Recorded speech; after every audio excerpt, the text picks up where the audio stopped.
The story opens with a haunting hook. Some mistakes don't just break hearts, they steal entire lifetimes. And the cruelest part? You don't realize what you've lost until you see it staring back at you through the eyes of a child. This channel delivers deeply emotional, dramatic stories inspired by strength, pain, love, and resilience.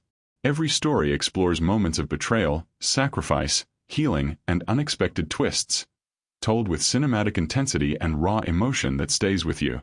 Please hit the like button, subscribe to The Ultimate Story, drop comment where you are watching us from in the comment section, and lastly turn on the notification bell so you never miss a new story.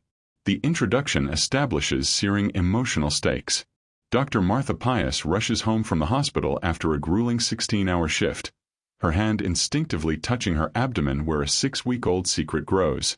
She finds Michael Fidelis, the man she planned to marry, sitting stiffly in their shared apartment with his older sister Grace and a lawyer. Within moments, Michael, poisoned by Grace's fabricated bank statements and staged photographs of Martha allegedly meeting with wealthy older men, accuses her of being an opportunist who never loved him. Martha, realizing that Michael's trust has been completely shattered by his sister's venom and that he won't even listen to her truth, takes the engagement ring off her finger, places it on the table, and walks out without revealing the pregnancy. 7 years of silence follow, setting the stage for an explosive reunion. 7 years can build empires or bury souls. Sometimes it does both. Martha Pius learned to survive on 4 hours of sleep and cold coffee. The hospital became her sanctuary and her prison, double shifts blurring into triple shifts, her hands steadying as her heart learned to calcify. In the staff lounge, 7-year-old Dorcas colored at a corner table, her curly hair pulled back in the same ponytail Martha wore, her hazel eyes, those unmistakable hazel eyes, focused on her drawing of a house with 3 stick figures. "Mommy, why did my daddy have to go away?" The question came at 4 years old, innocent and devastating. "Because he wasn't ready to be a daddy yet, sweetheart." Martha's practiced answer, delivered while reviewing patient charts. At 5, "Will he come back?" "I don't know, baby." At 6, "Did I do something wrong?" Martha's pen stopped. She knelt beside her daughter, cupping that small face that looked so much like his. "No, Dorcas. Never. You are perfect. This isn't about you." But Dorcas's eyes held doubt, and Martha's heart cracked a little more. Dr. Martha Pius became known for her steady hands and gentle bedside manner. Nobody knew those hands shook when she was alone, or that her gentleness came from knowing exactly how much cruelty the world could hold. Across the city, Michael Fidelis built towers of glass and steel. His investment firm dominated the financial district. His name graced charity galas and business magazines. Success wrapped around him like expensive silk, smooth and suffocating. He attended meetings where millions moved with a handshake, returned to a penthouse that echoed with emptiness, and stood at floor-to-ceiling windows seeing nothing but his own reflection. Grace died on a Tuesday. Heart attack, sudden and absolute, the same poison she'd spread claiming her in the end. Michael handled the funeral arrangements with mechanical efficiency, then faced the task of clearing her apartment, her closet, her desk, her life condensed into boxes and donation bags. He found the phone in her nightstand drawer. Old, outdated, the battery long dead. He charged it without thinking, probably just needed to cancel the service. The messages loaded slowly. Texts from 6, 7, 8 years ago. Michael scrolled absently until a name stopped him cold. Investigator, private. His hands began to tremble. The investigator agreed to doctor the photos. Added the timestamps you wanted. He doesn't suspect a thing. Honestly believed she was cheating. The fake bank statements are ready. Made them look legitimate enough to fool a forensic accountant. You were right. She's gone. Signed everything. Didn't even fight. Probably guilty after all. LOL. Michael's phone slipped from his fingers. The room tilted. His chest constricted. Breath coming in sharp gasps that didn't fill his lungs. He fell to his knees on Grace's expensive carpet, her lies surrounding him in boxes, and understood with perfect, brutal clarity what he'd done. Martha had been innocent. Completely, utterly innocent. He'd thrown away everything for fabricated evidence. Destroyed the woman he loved because his sister played puppeteer and he danced. The panic attack lasted 20 minutes. When he could breathe again, Michael hired the first private investigator. Then a second. A third. He searched hospital databases, social media, employment records. Martha Pius had vanished like smoke, and with her any chance of redemption. The attacks became frequent. His doctor prescribed medication. His therapist suggested acceptance. But Michael couldn't accept. Somewhere out there was a woman he'd destroyed, and possibly, the timeline haunted him. Possibly a child he'd never known. 7 years of searching. 7 years of finding nothing but his own guilt, growing like a tumor in his chest, squeezing his heart until some days he could barely breathe at all. The pain started during a board meeting. Michael's chest clenched like a fist closing around his heart, his vision narrowing to a tunnel of fluorescent light and concerned faces. His assistant's voice came from somewhere far away. "I'm calling an ambulance." "No." Michael forced the word through gritted teeth. "Just get me to a doctor. Any doctor. Now." The nearest clinic was 15 minutes away. Michael spent them counting breaths, wondering if this was finally it, if guilt had a weight limit and he'd exceeded it. The receptionist barely looked up as she slid a clipboard across the counter. "Insurance card and ID, please. Dr. Pius will see you shortly." Michael's hands shook as he filled out the forms. The waiting room smelled of antiseptic and fear. A small child played with blocks in the corner. Family photos lined the wall behind the reception desk. Community health fairs, staff celebrations, a ribbon-cutting ceremony. Professional. Impersonal. Safe. The examination room was smaller than he expected. Michael sat on the paper-covered table, his attention snagging on the framed photographs on the desk. A woman in a white coat, her arm around a little girl with wild curly hair and a gap-toothed smile, both looking at the camera like they owned the world. The door opened. Martha Pius walked in with a tablet in hand, her eyes on the screen, her hair pulled back in a professional bun. She wore a white coat over blue scrubs, a stethoscope around her neck. 7 years had sharpened her features, carved her softness into something harder, more refined. She looked up. Time stopped. The tablet tilted in her grip, her fingers whitening against its edge. For one infinite second, Martha's professional mask cracked, her eyes widening, her breath catching audibly in the clinical silence. Then the mask slammed back into place, harder than steel. "Mr. Fidelis." Her voice could have flash-frozen water. "I'm Dr. Pius. What brings you in today?" Michael couldn't speak. 7 years of searching, 7 years of her name on his lips in the dark, and here she was. Real. Close enough to touch. Looking at him like he was just another patient. "I." His voice failed. "Martha, Your symptoms, Mr. Fidelis." She moved to the sink, washing her hands with mechanical precision. "Chest pain. Difficulty breathing. Martha, please. Please remove your shirt so I can listen to your heart." Michael's hands trembled as he unbuttoned his shirt. Martha approached with her stethoscope, her face professionally neutral, but he saw it, the slight tremor in her fingers as she raised the instrument to his chest. She leaned in. Too close. Not close enough. Her face inches from his as she listened, her breath warm against his skin. Michael closed his eyes against the unbearable intimacy of it, the clinical touch that once would have been a caress. "Breathe deeply." Her voice had no inflection. Again. "Hold it." Her hands pressed against his ribs, checking, measuring. Michael wondered if she could feel his heart breaking under her fingers. She stepped back abruptly, looping the stethoscope around her neck. Elevated heart rate. Irregular rhythm. Classic anxiety presentation. Likely panic attacks. Stress-induced symptoms. Nothing immediately life-threatening. "Martha, I need to tell you. I'll prescribe medication for the anxiety. Beta blockers for the heart rate." She was already typing on her tablet, not looking at him. "Avoid caffeine, get adequate sleep, consider therapy for stress management. Please just listen. My receptionist will schedule your follow-up in 2 weeks." Martha moved toward the door, her hand on the handle. "You can get dressed now, Mr. Fidelis. I found the texts." The words burst out of him. Grace's phone. "I know what she did. Martha, I know the truth." Martha's hand tightened on the door handle. She didn't turn around. The truth. Her laugh was quiet, deadly. 7 years too late for truth, don't you think? She walked out, and Michael sat alone in the examination room, his shirt still unbuttoned, his heart still racing, wondering if some things were too broken to ever be whole again. Martha's hands wouldn't stop shaking.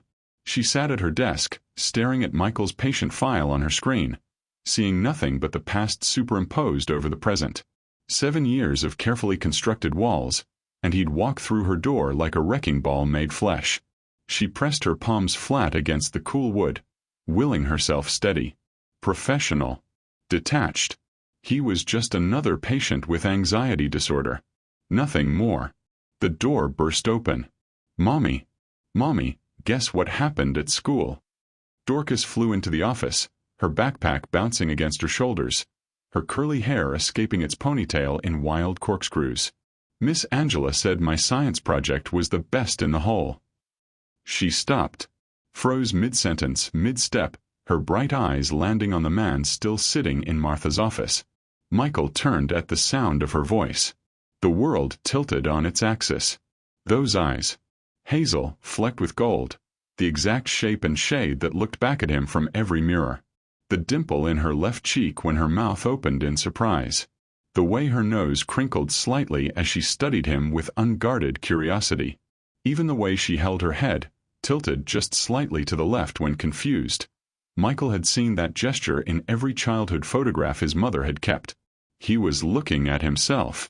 7 years old and female, but unmistakably, undeniably his. "Who are you?" Dorcas asked, her child's directness cutting through the shock. Michael couldn't breathe. His mind raced through calculations.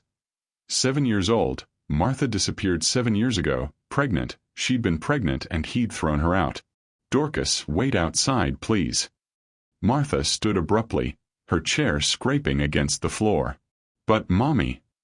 "Outside. Now. I just wanted to tell you about my—" "Dorcas." Martha's voice cracked like a whip. Dorcas flinched, her eyes welling with confusion. She'd never heard her mother use that tone before. Michael found his voice, barely a whisper. "Is she—" He couldn't finish. Couldn't ask the question that would either save him or destroy him completely. "Leave. Now." Martha moved between him and Dorcas, her body a shield, her face fierce with protective rage. "Martha, please." Michael stood, his legs unsteady. "Is she mine?" Dorcas looked between them, her young mind working to connect pieces she didn't understand. "Mommy, what's happening? Why are you angry?" "Baby, go to the waiting room. Please. Mommy will be right there." "But—" "Go." Martha's voice broke on the word. Dorcas backed toward the door, tears now streaming down her cheeks. She'd done something wrong, she must have, but she didn't know what. The door closed softly behind her, and Martha wheeled on Michael with fury that could have melted steel. "Tell me the truth." Michael's voice shook. "Tell me that little girl is my daughter." Martha's laugh was bitter, broken. "You lost the right to ask me anything 7 years ago. I have a right to know if—" "Rights." Martha stepped closer, her finger jabbing toward his chest. "You want to talk about rights? You threw me out when I was 6 weeks pregnant. You called me a gold digger and a liar. You chose your sister's poison over me without a second thought. What rights do you think you have? She has my eyes." Michael's voice cracked. "My face. Martha, she's mine." Martha's words were ice. "I carried her alone, delivered her alone, raised her alone while you built your empire and never looked back. I searched for you. Every day I—" "Not hard enough." Martha moved to the door, opened it. "Get out of my office. Stay away from my daughter. Our daughter." The words hung in the air between them, heavy and terrible and true. Martha's face crumpled for just a second before she caught it. You're a stranger to her. A stranger who shares her DNA. That doesn't make you a father. Michael looked past her to the waiting room, where he could see Dorcas sitting in a chair, her small shoulders shaking with confused tears. Please, he whispered. Don't take this from me too. You took it from yourself. Martha's voice was dead. 7 years ago, when you decided I wasn't worth believing in. Now get out before I call security. The parking lot lights flickered on as twilight bled into night. Michael leaned against Martha's car, his expensive suit wrinkled, his tie loosened. He'd been waiting for 3 hours. Martha saw him from across the lot and her exhaustion evaporated into pure fury. She marched toward him, her keys clenched in her fist like a weapon. Are you stalking me now? Just talk to me. Michael straightened, his voice raw with desperation. 5 minutes. Please. 5 minutes. Martha's laugh was sharp enough to cut. You want 5 minutes? You had 2 years to trust me, Michael. 2 years of knowing me, loving me, building a life together. You chose 5 minutes with your sister instead. I found the texts, Martha. The words tumbled out. Grace's phone. I know what she did. The photos were staged, the bank statements forged. All of it was fabricated. I know the truth now. Martha stopped walking, her hand on her car door. And it took you 7 years to figure that out? Grace died 18 months ago. I found her old phone when I was clearing her apartment. Martha, I've been searching for you ever since. Private investigators, social media, hospital databases. You disappeared. You changed your name, I had to disappear. Martha whirled on him, 7 years of pain erupting. I was pregnant and homeless because the man I loved believed I was a whore. I had nowhere to go, no money, no. You were pregnant that night? Michael's face drained of color. When you left, you were. 6 weeks. Martha's voice broke. I came home to tell you we were going to be parents. Instead, I got engagement dissolution papers and your sister calling me a gold digger. So yes, Michael, I disappeared. I took our child and I built a life where no one could hurt us again. Michael reached for her, his hand trembling. Martha, I'm so sorry. God, I'm so. Martha stepped back like his touch would burn. Sorry. Your daughter asked me every birthday why her daddy didn't love her. Your daughter cried herself to sleep wondering what she did wrong. She drew pictures of families with a blank space where the father should be. You don't get to be sorry. Let me make it right. Michael's voice cracked. Please. I'll do anything. You can't make it right, Michael. Martha's words were ice and fire. You can't give me back 7 years of struggling alone. Double shifts while pregnant because I had no one. Delivering Dorcas by myself because I had no one. Missing her first steps because I was working 3 jobs. You can't give Dorcas back her childhood. You're 7 years too late. Michael's composure shattered. He dropped to his knees on the asphalt, his hands covering his face. I know. God, Martha, I know. I failed you. I failed her. I failed everyone who mattered. But I'm here now. I want to be her father. I want to. Fathers don't abandon their children before they're born. Martha looked down at him, and her voice was the saddest sound Michael had ever heard. You're just a stranger who happens to share her DNA. What do I have to do? Michael looked up at her, tears streaming down his face. Tell me what I have to do to earn the right to know my daughter. Martha was silent for a long moment. When she spoke, her voice was steady, clinical, the voice of a doctor delivering a terminal diagnosis. You prove you deserve her. Not with money or grand gestures. You prove you won't abandon her the first time things get hard. You prove you're stronger than the man who threw away his family because his sister told him to. She unlocked her car. And Michael. You do it knowing I'll be watching. And if you hurt her even once, if you disappoint her even once, I will make sure you never see her again. She got in her car and drove away, leaving Michael kneeling in the parking lot, the weight of 7 years and one small girl crushing him into the ground. Dorcas found her mother crying in the bathroom at 2 in the morning. Martha didn't hear the small feet padding down the hallway, didn't notice the door cracking open until a small voice whispered, "Mommy." Martha wiped her face quickly, forcing a smile. "Hey, baby. What are you doing up? I heard you." Dorcas climbed onto Martha's lap, her small hands touching her mother's wet cheeks. "Why are you sad?" "I'm not sad. Just tired." But Dorcas was 7 now, and 7 was old enough to know when adults were lying. The next day, her teacher announced the family tree project. Dorcas stared at the blank branches on her worksheet, her pencil hovering over the space marked Father. Around her, classmates chattered excitedly about grandparents and aunts and uncles. Dorcas drew a single line and left it empty. At home, she found Martha in the kitchen preparing dinner. "Mommy, why don't I have a daddy?" Martha's knife stilled against the cutting board. She'd answered this question before, had a practiced response ready. But this time, the words stuck in her throat. "Everyone has a father, sweetheart. Yours just... he had to go away." "But where did he go?" "I don't know. Will he come back?" Martha turned, kneeling to meet her daughter's eyes. "Baby, why all these questions today?" "We're doing family trees at school." Dorcas's voice was small. "Everyone else has both branches filled in." Martha pulled her daughter close, breathing in the scent of her strawberry shampoo, hating every person who'd ever made her child feel incomplete. The next afternoon, while Martha was at work, Dorcas searched the hall closet for construction paper. Her hand knocked against something hard on the top shelf. A wooden box, small and locked, tumbled down. The lock was loose.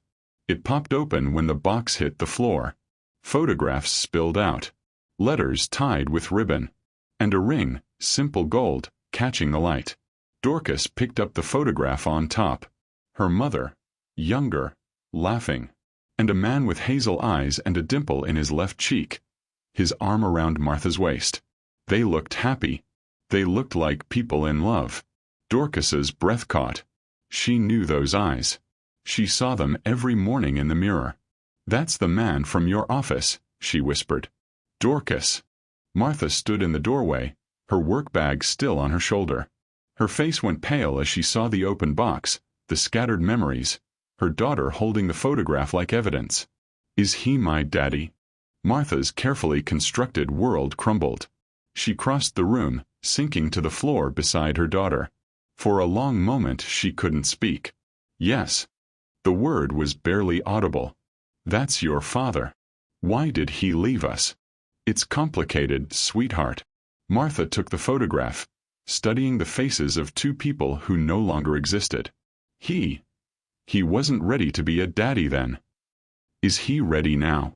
The question hit Martha like a physical blow. "I don't know." Dorcas traced her finger over Michael's face in the photograph.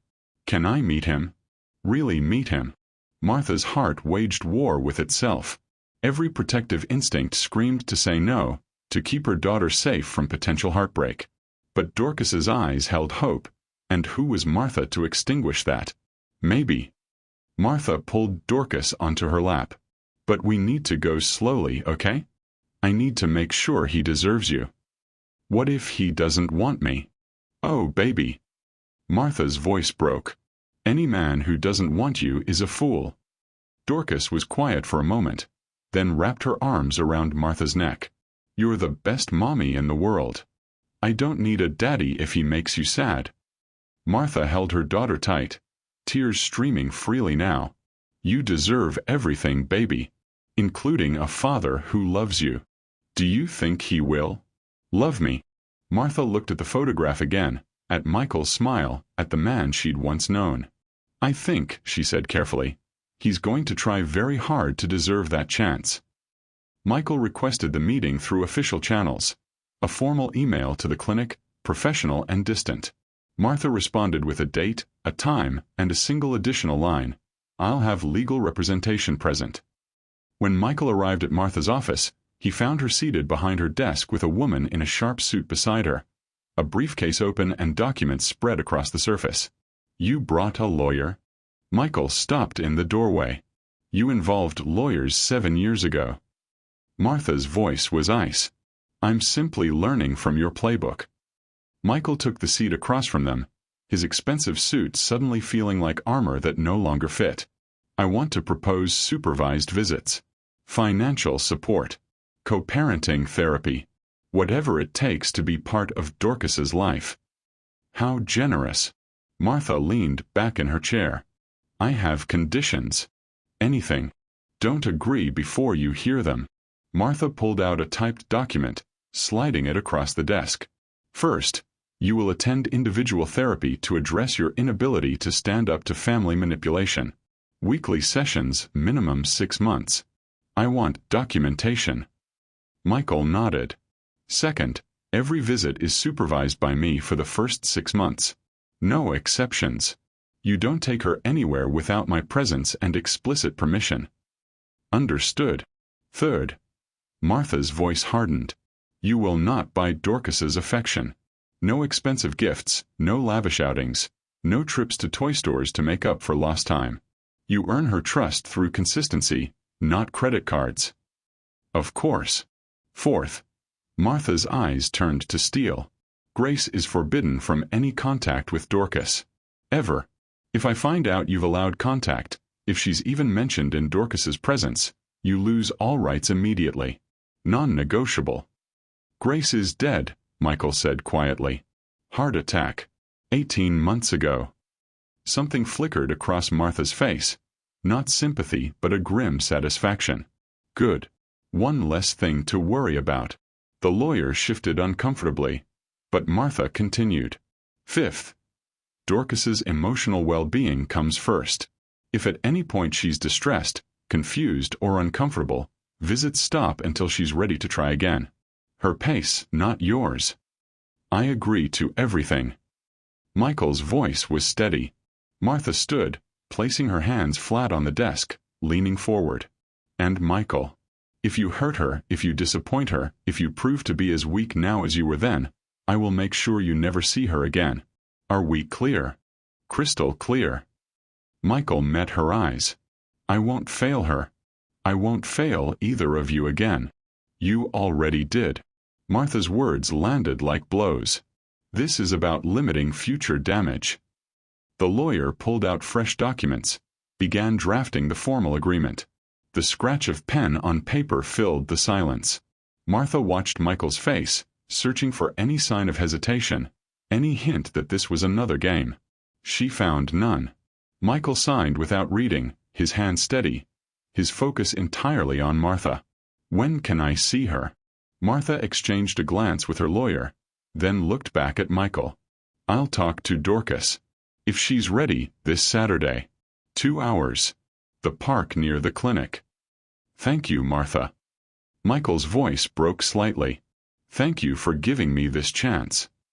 Martha walked to the door, opened it, a clear dismissal. Don't thank me.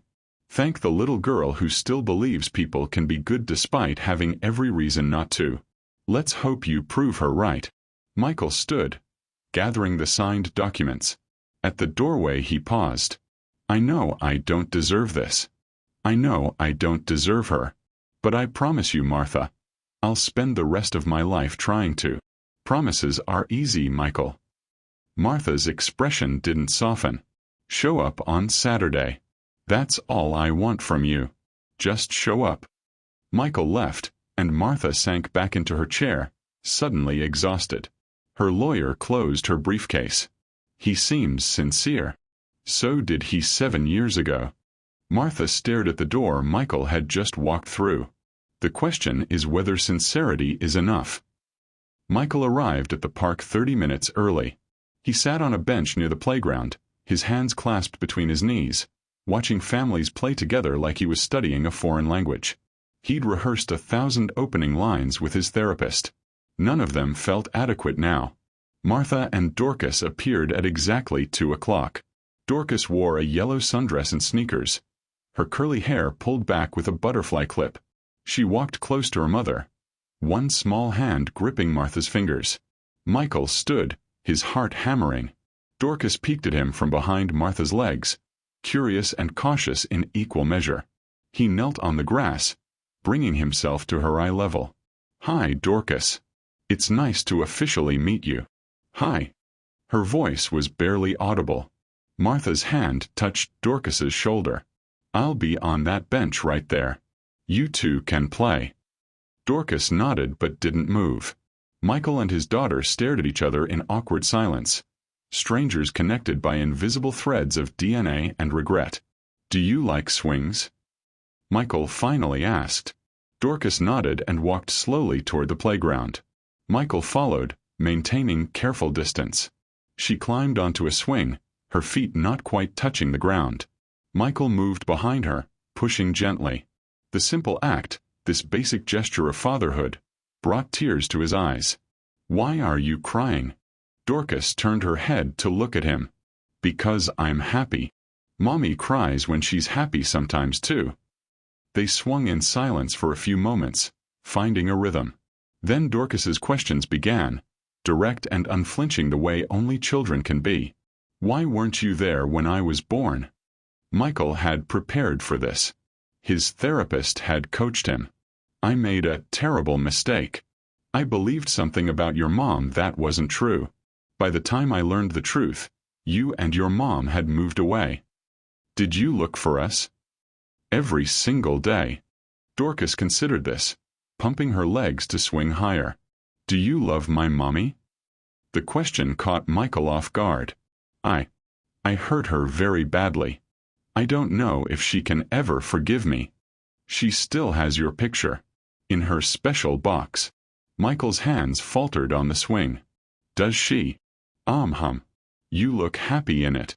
"We were." Michael's voice was thick. "Very happy. Are you going to leave again?" The question every child of divorce asks, dressed in different words. Michael moved around to the front of the swing, crouching to meet her eyes. "Never. I promise you, Dorcas. I will never leave you again." Dorcas's expression was skeptical, old beyond her years. "That's what people say in movies. Then they leave anyway. Then I'll have to prove I'm different than the people in movies." She studied his face, searching for something. Whatever she found must have been acceptable because she smiled. Small, tentative, but real. The afternoon unfolded in simple moments. They played on the monkey bars, drew pictures with sidewalk chalk. Michael bought ice cream from a vendor. "Vanilla for her," she announced, because it was the best flavor and anyone who disagreed was wrong. He laughed and Dorcas laughed with him, the sound like sunlight breaking through clouds. On the bench, Martha watched them. Her daughter's laughter carried across the playground, and Martha's heart twisted. 7 years of being enough, and now Dorcas glowed in the presence of a man who'd abandoned them. The unfairness of it burned. But Dorcas was happy. That's what mattered. "Mommy! Mommy!"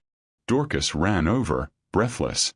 "He knew my favorite color without me telling him." Martha forced a smile. "That's wonderful, sweetie." 2 o'clock became 4 o'clock. Time to leave.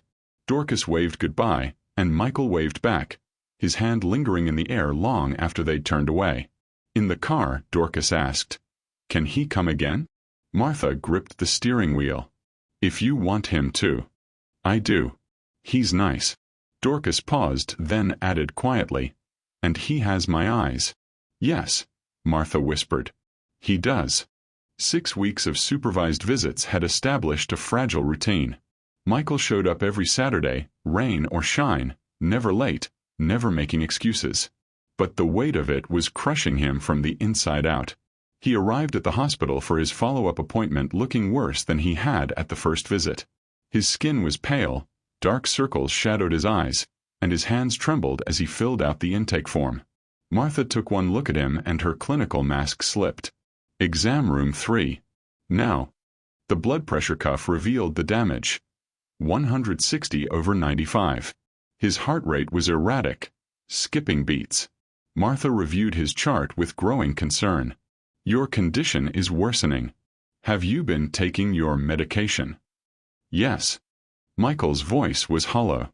"The numbers say otherwise." "What's going on?" "I can't sleep, Martha." The words burst out. Every night I lie there thinking about what I missed. Her first words, her first steps, 7 years of her life. That's not my problem to fix. Michael's frustration ignited. When will it be enough? I've done everything you asked. Therapy twice a week, supervised visits, I've proven myself. Proven yourself? Martha's voice rose. It's been 6 weeks, Michael. You missed 7 years. And you won't let me forget it for even a moment. Michael stood, pacing the small exam room. Every time I see you, there's that look. What look? Like I'm still the enemy. Like I'm still the man who hurt you. I've apologized 1,000 times. And I've raised your daughter alone for 7 years. Martha slammed his chart on the counter. Your apologies don't change that. No, but your pride is making sure I never can. You're so busy being the martyr that you can't see I'm trying. Don't you dare call me prideful. Martha's voice cracked. I had to be strong because you were weak. I was manipulated by my own family. And you let yourself be manipulated. Martha was shaking now. You chose Grace's lies over my truth in 5 minutes, Michael. 5 minutes to throw away 2 years of love. I know. Michael's shout echoed off the walls. God, Martha, I know. And I hate myself for it every single day. But at some point, you have to decide. Do you want me to pay forever, or do you want Dorcas to have a father? Maybe I want both. Michael clutched his chest suddenly, his face draining of color. He stumbled backward, catching himself on the exam table. Martha's anger evaporated, replaced by immediate clinical assessment. Michael. I'm fine, I just. His knees buckled. Martha caught him as he collapsed, his full weight dragging them both to the floor. Someone get a gurney. Now. Martha's voice carried through the hallway. She lowered Michael flat, checking his pulse, thready and irregular. Possible cardiac event. Get me a crash cart. Staff flooded into the room. Martha began chest compressions, counting under her breath, her professional training overriding everything else. In the waiting room, Dorcas heard the commotion. She dropped her coloring book and ran toward her mother's voice. Sweetie, you can't be here. A nurse tried to intercept her. Dorcas saw him. Michael, unconscious on the floor, her mother's hands pushing rhythmically against his chest. The world stopped. Daddy. The scream tore from her throat. Daddy, no. Martha's hands faltered for a fraction of a second, the first time in her career. Dorcas had never called him that. Never. Someone get her out of here. Martha resumed compressions, but her voice shook. That's my daddy. Dorcas fought against the nurse. Mommy, save him. Please save him. The defibrillator charged. Clear. Michael's body jerked. The monitor beeped erratically, then found a rhythm. I've got a pulse, someone called. The ambulance crew arrived, loading Michael onto a stretcher. Dorcas broke free, reaching for him. I want to go with him. Martha caught her daughter, holding her tight as Dorcas sobbed. Baby, I need you to be brave. Don't let him die, Mommy. Please. I just got him back. Another doctor touched Martha's shoulder. Dr. Pius, I'll take the case. You should stay with your daughter. Martha looked at Michael's unconscious form, at her daughter's tear-stained face, at the impossible choice before her. No. I'm going. She looked at her colleague. Call my mother. Tell her to come get Dorcas. She knelt before her daughter. Mommy has to help him, okay? Grandma's coming. Dorcas gripped her mother's coat. Promise you'll save him? Martha's voice broke. I promise I'll try. The surgery lasted 4 hours. Martha scrubbed in personally, her hands steady even as her heart shattered with every incision. She wouldn't let him die. Couldn't. Not when Dorcas had finally called him Daddy. Michael was moved to recovery at midnight. Stable. Martha walked to the hospital chapel and finally allowed herself to break, her sobs echoing off stone walls that had witnessed countless prayers and desperate bargains with God. When she emerged, she found Dorcas curled in a waiting room chair, Martha's mother beside her. Her daughter's eyes were red and swollen. He's okay. Martha gathered Dorcas into her arms. He's going to be okay. Can I see him? When he wakes up. 2 days passed. Dorcas refused to leave, setting up camp in Michael's room with coloring books and homework. Martha didn't have the heart to send her away. Michael's eyes opened to find his daughter asleep in the chair beside his bed, a half-finished drawing of 3 stick figures in her lap. Dorcas. His voice was a rasp. She bolted awake, her face transforming. Daddy. You're awake. Martha entered with coffee, stopping at the doorway. The sight of them, Michael reaching for Dorcas's hand, their matching eyes meeting, stole her breath. Mommy, he's awake. I told you he'd wake up. Martha approached slowly, slipping into doctor mode. She checked his vitals, adjusted his maintained professional distance even as her hands trembled. Thank you. Michael's voice was soft. For saving me. It's my job. That's not why you did it. Silence stretched between them. Dorcas looked from her mother to her father, reading the room with the intuition of a child who'd learned early to navigate emotional minefields. I'm going to get a snack. Be right back. She left, and Martha sank into the vacated chair. She called me Daddy. Michael's voice broke on the word. I heard. I thought I was dying, and all I could think was that I'd failed her again. That I'd promised I wouldn't leave, and there I was. You didn't die. Because you wouldn't let me. Michael reached for his phone on the bedside table. I need you to see something. I should have shown you months ago. He pulled up screenshots, text messages between Grace and a private investigator, payment receipts, the fabricated evidence documented like a crime. Martha read in silence, her hands shaking. I found these after Grace died. Heart attack, ironically. Michael's laugh was bitter. I'd gone to her apartment to settle her affairs, found her old phone. She'd kept everything like she was proud of it. She destroyed us. Martha's voice was barely audible. I let her. That's the part one have to live with. She gave me the weapon, but I pulled the trigger. Martha cried silently, tears streaming down her face unchecked. I don't expect forgiveness, Martha. I don't even expect a second chance. But I need you to know, I never stopped loving you. Even when I thought you'd betrayed me, part of me never believed it. And I hated myself for being too weak to trust that part. I was so angry. Martha wiped her eyes. For 7 years, I held on to that anger because it was easier than admitting I still loved you too. Do you still love me? I don't know who you are anymore. We're not the same people we were. No, we're not. We're both broken in different ways now. Dorcas deserves better than broken parents. Maybe. Michael's eyes were steady on hers. Or maybe she deserves parents who are honest about being broken and who are trying to heal. Dorcas returned with 3 juice boxes. I got 3. 1 for each of us. They sat in silence, sipping juice like it was communion. Are we a family now? Dorcas asked. Martha and Michael exchanged glances over her head. It's complicated, sweetheart. Families are supposed to be together. Michael spoke carefully. Your mom and I hurt each other very badly. We're trying to figure out if we can fix that. Do you want to fix it? More than anything. Dorcas looked at Martha. Mommy. I'm scared. So am I, Michael admitted. But you're both brave. Dorcas's logic was simple, absolute. You save people every day, Mommy. And Daddy came back even when it was scary. Martha laughed through tears. When did you get so wise? I'm 7. I know things. Martha reached across the bed, her hand trembling as it found Michael's.